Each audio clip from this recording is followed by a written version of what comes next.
If you know a sister, a mother, a friend, or anyone who has been through any kind of abuse, please share this video with them because it might help them.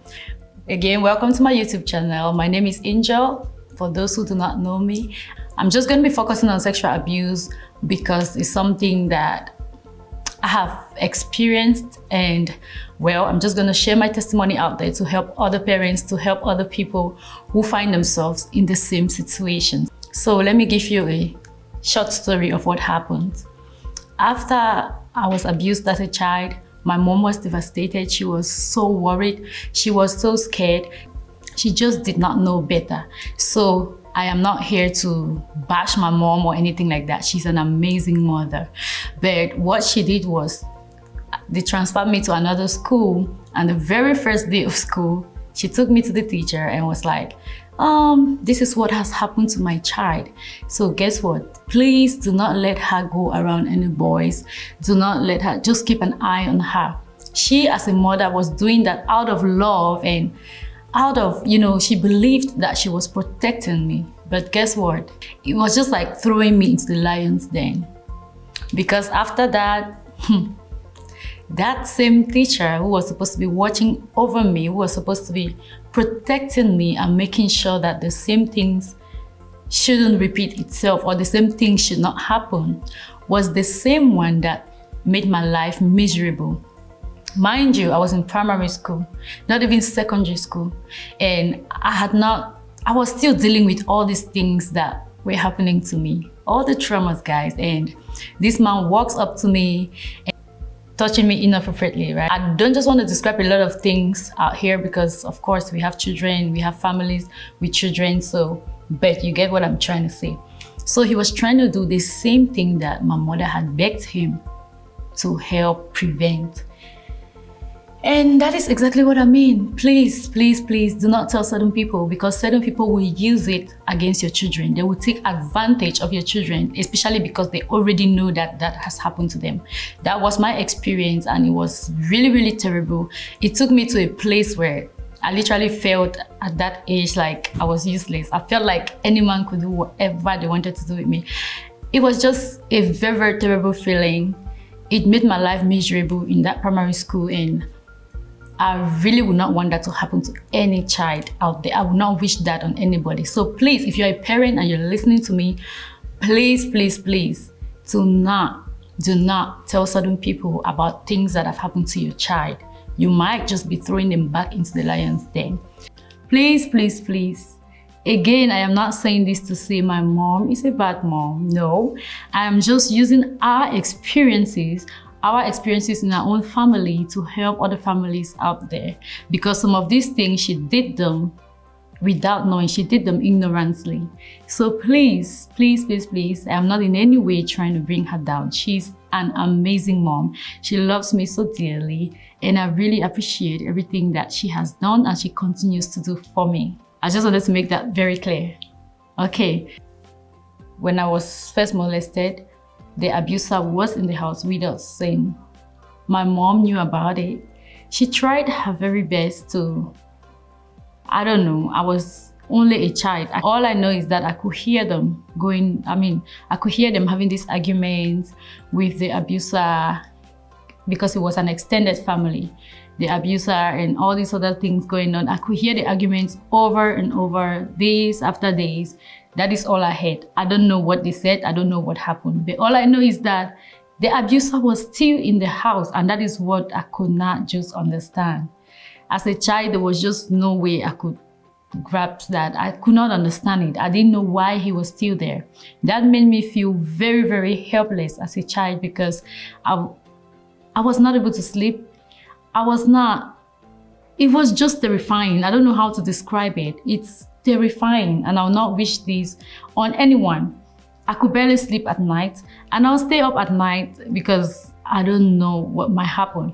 And I remember he tried again, and this time around I was awake because, of course, I was not sleeping. And I remember when he walked in there and saw my eyes wide open, he ran out of the room. He just ran out of the room. That made it even worse, because I was like, if this person is still trying to do this, then I'm not safe at all.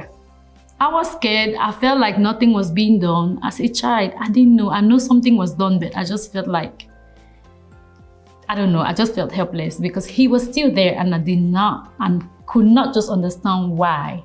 My first thing was I just knew they were going to send him away or something, but he was still there.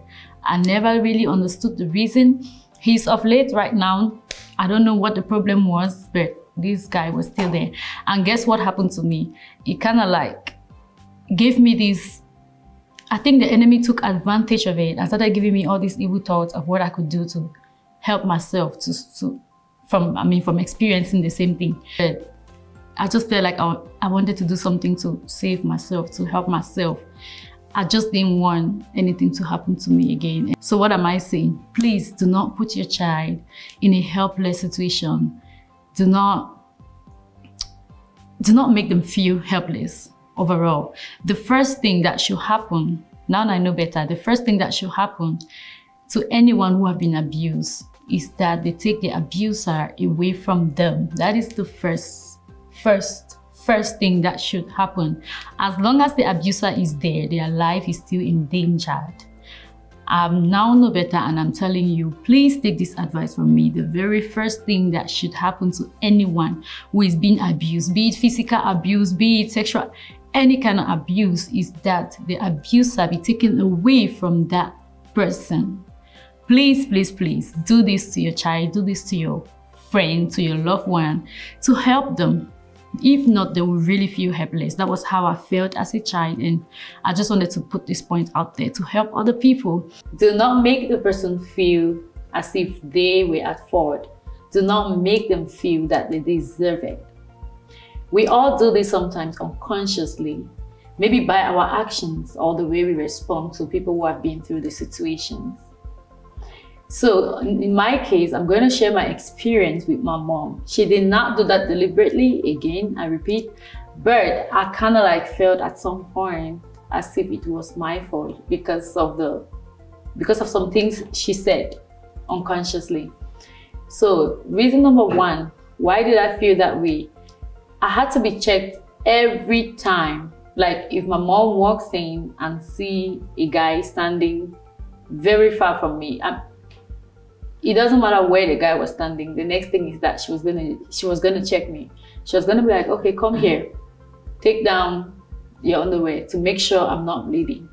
And I mean, I know she was being caring and stuff like that, but to me, I really felt embarrassed, and I felt like I just felt awful. I don't even know the feeling. I don't know how to describe the feeling, but it was not a good feeling. So please, please, please, there is a way to do it. Do not make the person feel guilty. Do not make them feel like they did something to deserve whatever is happening to them. Again, she kind of like gave a warning to every single man that she sees around me. Oh, do not come near my daughter. The neighbor's children could not come near me. In fact, if you were a boy or a man, you were not allowed to be near me or to even talk to me. And I remember one time where I was just sitting in front of the house, and there was this neighbor's son who was sitting in front of their house. And my mom walks up, see him standing there doing his own thing, minding his business. And my mom was like, why are you talking to my daughter? What were you saying to her? Do not come close to my daughter. Do not come. I mean, I get it. If you saw the kind of things that I went through, you might have reacted the same way that she did. I understand, I get it. But what I'm saying is, please, we shouldn't do that. We may become very, very protective of our children that we end up actually instead making them feel worse. So situations like that really got me. It got me scared. It almost put me in another really bad situation, something that I'll share in another video, not this one. But yes, it got me to that point where I started trying to do other stuff, to prove myself or to prove that I was okay and stuff like that. I almost really got myself into another kind of danger. I'll share that in another video. But please, please, please, please do not make a child feel as if they are at fault. Do not restrict them from certain things. Just caution them. Just caution them. because in the long run, restricting them will only lead to other problems. If you do ever have a child who has been abused or who is going through any kind of trauma and you want to treat them, please, please, please give them privacy. Do not give certain treatments in an open area. Again, a disclaimer, I'm not saying this because my mom was bad. I'm not saying this because my mother is a bad mom. No, she is an amazing mother and she did her best. Some of these things I think she did in ignorance. And that is why I'm sharing my experience with you so you do not repeat the same mistakes, especially our parents back home. Please, please, please take this advice. It will help your child. So when I was abused, I had to go through some treatment because immediately after the abuse, I had another incident that almost took my life. And some of the treatments that I had to go through required me sitting in a basin in some kind of medication and stuff like that. And it also required me not putting on underwear for a period of time. So imagine a very young child seeing your friends playing, and again, I was not allowed to play. Yes, those were the three things. I was not going to play for a period of time. I was not going to be putting on underwear for a period of time. And I was going to be going through the treatment almost like every morning, sitting in that basin. And I know it was for my good. I needed to go through all of that, but the experience was hell because my friends knew about it. Some neighbors knew about it. Some people knew about it. Why? Because most of the time, the basin was put in front of the house or beside the house. And as people passed by, they'll see me sitting in there. So it was, again, my parents did not know I went through all of this, but it was really embarrassing for me. And I felt like it just made me, I don't know, it added to why my self-esteem was very, very low. I remember at one time I wanted to play with my friends so bad. They wouldn't let me play because they know that I'm not supposed to play.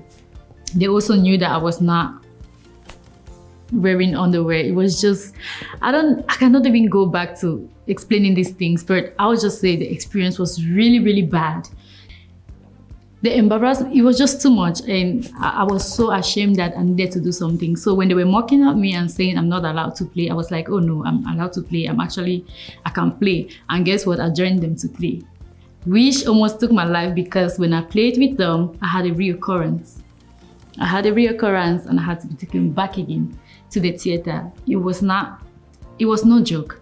It was no joke. So I'm sharing this to say, please, we know that our children are young, but please give them privacy. We may think that they are too young and there is no need for it, but they understand these things and it affects them. It affected me. It was a terrible experience. And because I wanted to prove my friends wrong, I went ahead and disobeyed by playing, which almost took my life. So please do not let that happen to your child. Try to give them treatment in private. Try to talk to them about certain things in private. Please, especially to our African moms, help your children. And even to those that are here, please, privacy is a key. Do not think that someone is too young to be given privacy. Thank you so much for watching. Have a blessed day. God bless you.